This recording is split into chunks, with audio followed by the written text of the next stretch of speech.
بسم اللہ الرحمن الرحیم والصلاة والسلام علی سید المرسلین وخاتم النبیین وعلی آلہ الطاہرین الطیبین واصحابہ اجمعین۔ ناظرین، ربیع النور کے ماحول میں فضائیں اور رحمت عالم صلی اللہ علیہ وآلہ وسلم کی نسبت کی خوشبوؤں سے آباد ہیں۔ ذہن، دل اور دماغ سوئے مدینہ سفر کر رہے ہیں۔ حضور نبی کریم صلی اللہ علیہ وآلہ وسلم کا پاکیزہ تصور دلوں کو معطر کیے ہوئے ہے۔ آپ صلی اللہ علیہ وآلہ وسلم کی نسبتیں، آپ کا حلیہ مبارکہ، آپ کی صورت کا حسن اور آپ کے اجزائے تخلیق کی عظمتیں اور فضیلتیں بیان ہو رہی تھیں۔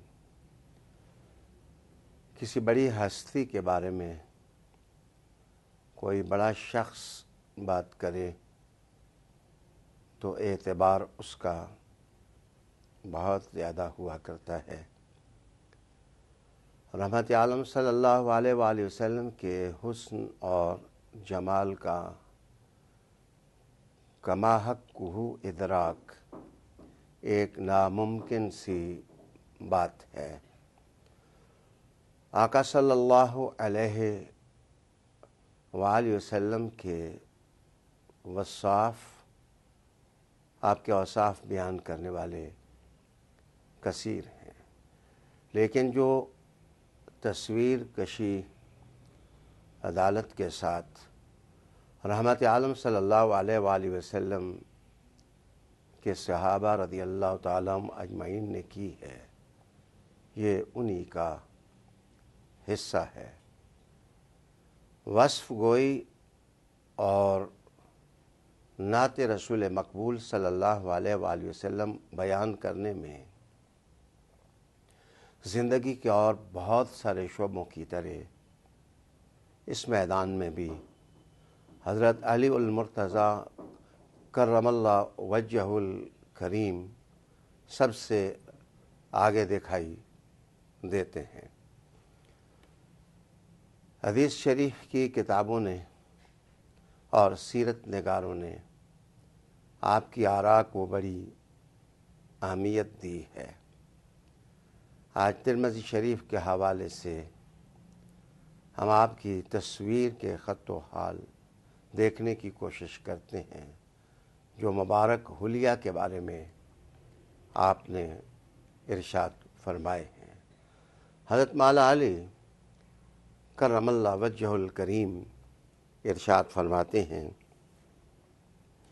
کہ لم یکن بالطویل المغطط ولا بالکثیر المتردد کان ربع من القوم۔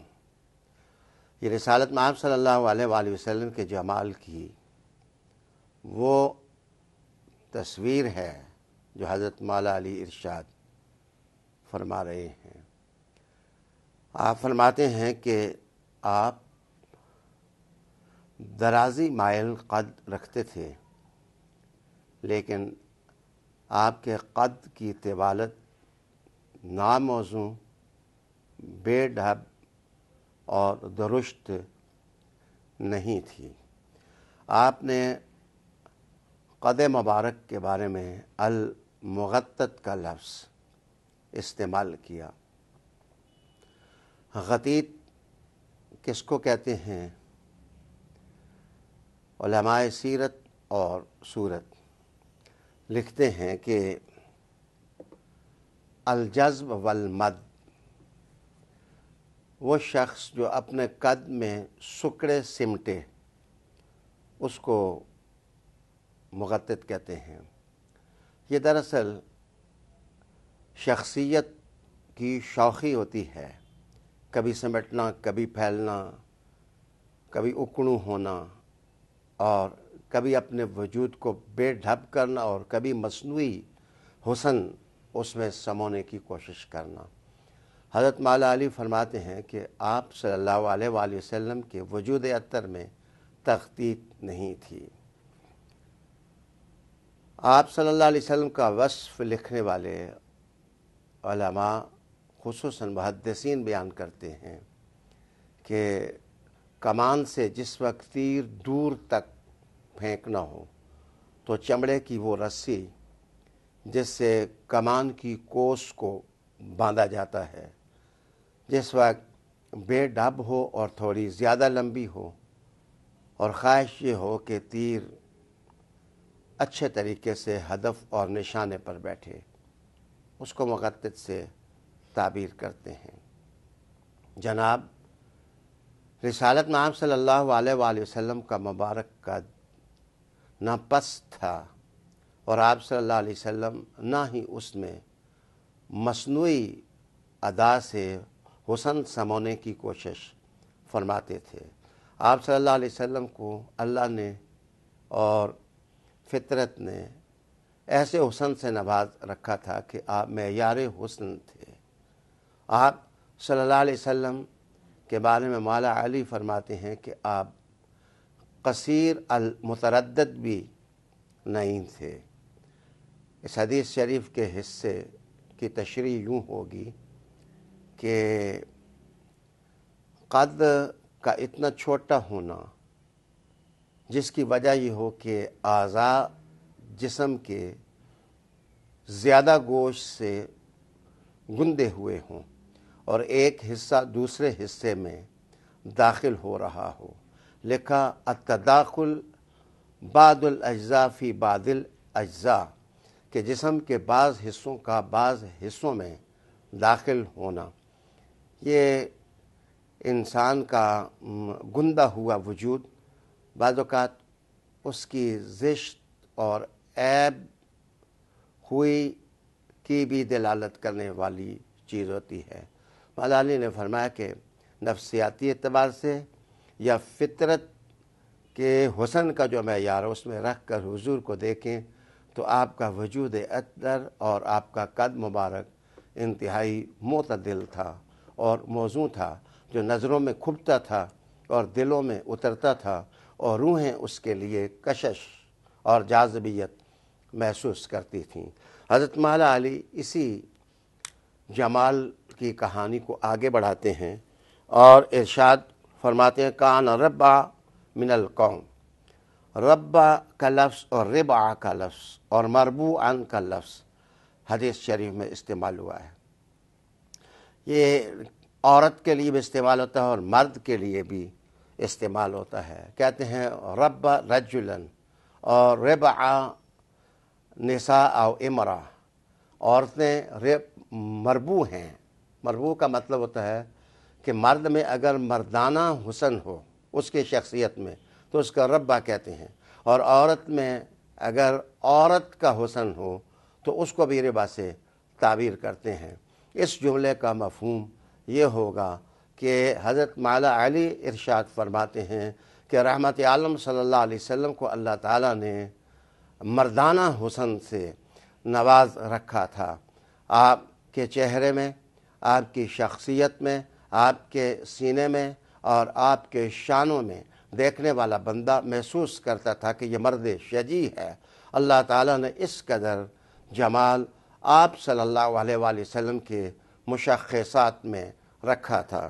حضرت علی المرتضیٰ آگے فرماتے ہیں وَلَمْ يَكُنْ بِالْجَعْدِ الْقَطَتِ۔ یہ حکمتیں اور یہ نظر مولا علی ہی کو سزاوار ہے۔ آپ نے فرمایا کہ آپ کے بال مبارک بالکل گھنگریالے نہیں تھے کہ جن کو کہا جا سکے کہ سیدھا پن ہی ان میں نہ ہو، اور ولا بالثبت، اور ایسا بھی نہیں تھا کہ بالکل سیدھے اور کھڑے بال ہوں۔ رحمت عالم صلی اللہ علیہ وسلم کی عنبرین زلفوں میں کنڈل بنتے تھے، لیکن ایسے جو جاذب نظر بھی تھے اور جاذب روح بھی تھے، اور دماغ میں جا کر کے سما بھی جاتے تھے۔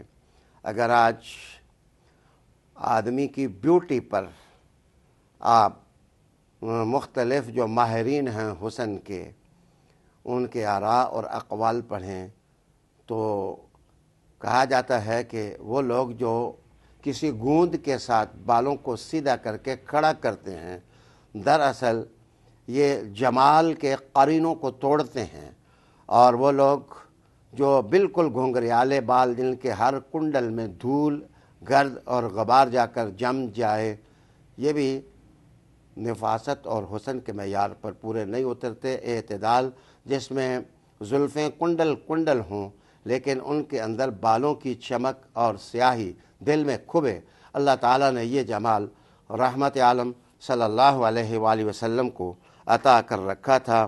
پھر آگے ارشاد فرمایا کہ آپ کا چہرہ انور جو ہے وہ گول مٹول نہیں تھا اور لمبوترا پن بھی اس میں نہیں تھا، کتابی چہرہ تھا جو دل میں اترتا تھا۔ رنگ سرخی اور سفیدی کی آمیزش تھی، اور آنکھیں سیاہ تھیں، سرمگیں، پلکیں دراز تھیں۔ جس وقت آپ کسی جگہ چلتے تو ایسے لگتا کہ چڑھائی سے نیچے کی طرف اتر رہے ہیں۔ جب کسی کو توجہ دیتے تو پوری توجہ سے حضور نوازتے تھے۔ ختم نبوت کا نشان آپ کی پیٹھ مبارک پر تھا، اس لیے کہ آپ خاتم النبیین تھے۔ آپ صلی اللہ علیہ وسلم کو اللہ نے شخصیت میں وہ حسن دیا تھا کہ کائنات میں ان جیسا نہ پہلے ہوا ہے اور ان جیسا نہ قیامت تک آئے گا۔ اللہ تعالیٰ حضور کے حسن اور آپ کے نفاست اور اداؤں کی چمک امت مسلمہ کو عطا فرمائے۔ وآخر دعوانا ان الحمد للہ رب العالمین۔